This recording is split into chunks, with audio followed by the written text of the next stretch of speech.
Hello, welcome to the Border Patrol Structured Interview. I want to tell you my name is Mitch. This is Officer Jones, Officer Smith over here. We're going to ask you a series of questions.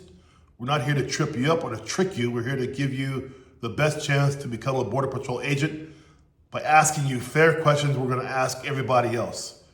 If there aren't any questions from you at this point, we're going to start, okay? Okay, thank you. You are inspecting a vehicle at a checkpoint when the driver, who is a well-dressed man with foreign plates, begins to subtly give you hints that he can make it worth your time if you just let him through without further inspection. He briefly shows you a large wad of cash concealed beneath his ID folder. There are several suitcases in the back, and you notice some inconsistencies with his travel story.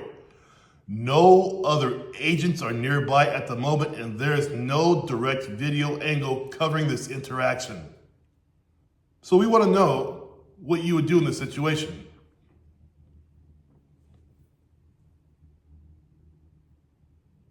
Thank you.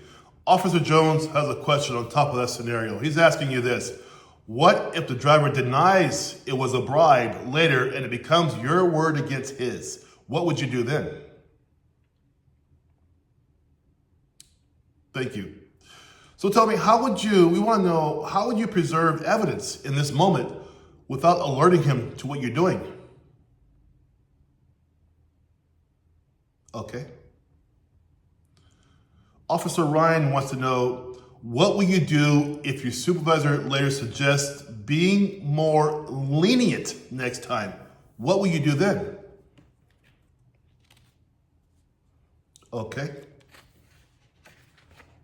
Yes. Okay, thank you for that. You're working a busy border crossing when one supervisor instructs you to divert incoming traffic to secondary inspection due to a credible threat report. A few minutes later, a second supervisor, unaware of the first directive, tells you to stop diverting and keep the lanes moving because of increased vehicle backlog. Both of them are of equal rank and expect immediate compliance by you. What do you do here? Thank you. Officer Jones has a question on top of that scenario. What if neither supervisor is immediately available when the conflict arises? So neither one is there. What would you do then? Thank you. What if a vehicle fits the threat profile during this confusion? So you see the vehicle that they talked about who fits the threat profile during the confusion. We want to know what you would do about this situation. Okay. Last question on top of this question here. What if your decision causes friction with either supervisor? What would you do then? Okay. Thank you. After a foot chase, you witness a fellow Border Patrol agent strike a compliant suspect already on the ground. No other agent saw the act. The suspect does not resist, but clearly looks shaken. Afterward, your fellow agent tells you to forget what you saw and says he deserved it. What do you do then?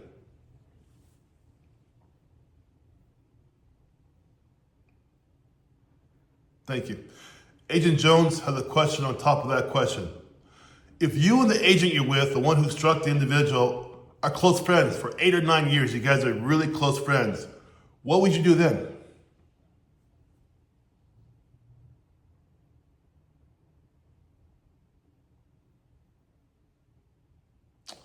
Okay, so another question on top of that question. What if you were unsure how serious the strike was? What if you're unsure? Yep. Thank you. One more question on top of that question. What if your report triggers a full-scale investigation? What would you do then?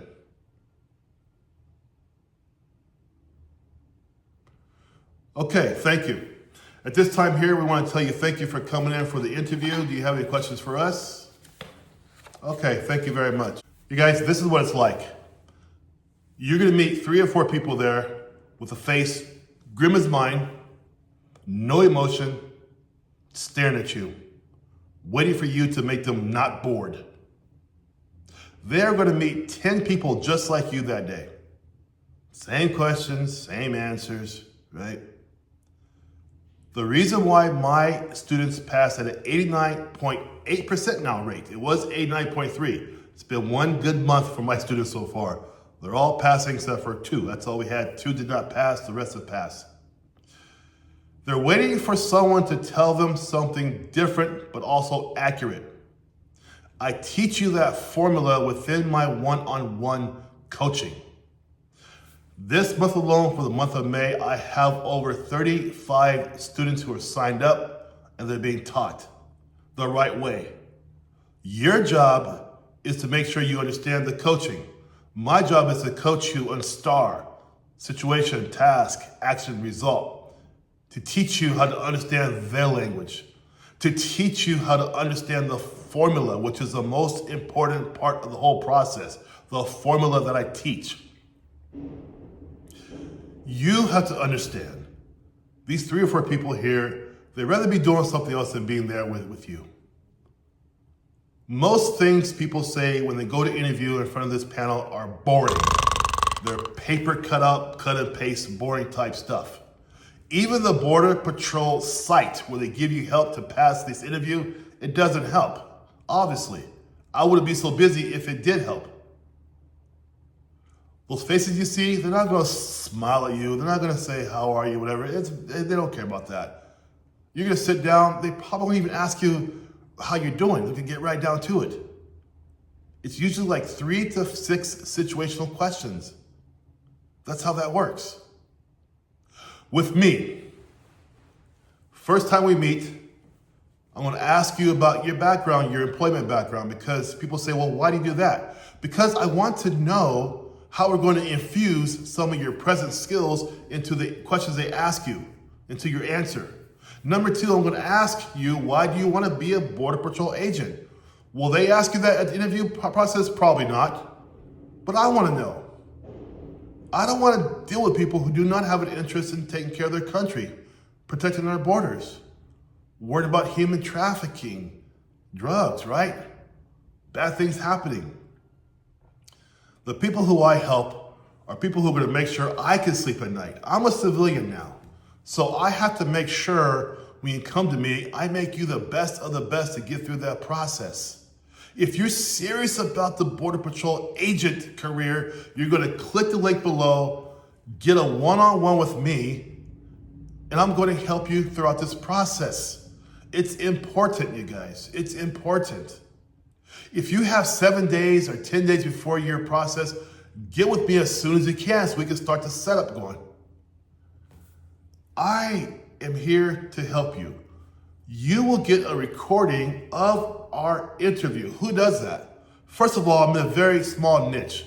I don't know any coaches like me, to tell you the truth. Number 2 is this. I'm going to help you understand how the process works. You're going to get the videotape of yourself answering questions. We're going to be one-on-one live, not some video recording, tell you some answers. No, we are going to be one-on-one live. Yeah, my first interview with you is going to be tough. I'm not going to give you any emotion, nothing. Second interview, we can go through, then I start to critique you. We become a little bit more familiar because I'm trying to get you to calm down and take this interview as just another part of the process. That's where I got to get you to, where you take on these 3 or 4 guys, look at you all hardcore, right? I want you to be able to say, okay, this is part of the process. Mitch has trained me for this. I can do this. Then we're going to start to infuse certain words into your answers. Certain words that trigger them to understand there's some familiarity there. Structure of your paragraph. When you tell them, not, see, I said paragraph, not a couple words and done. No. And last, we're going to teach you the formula that will help you with every single question they ask you. My formula works for all of it.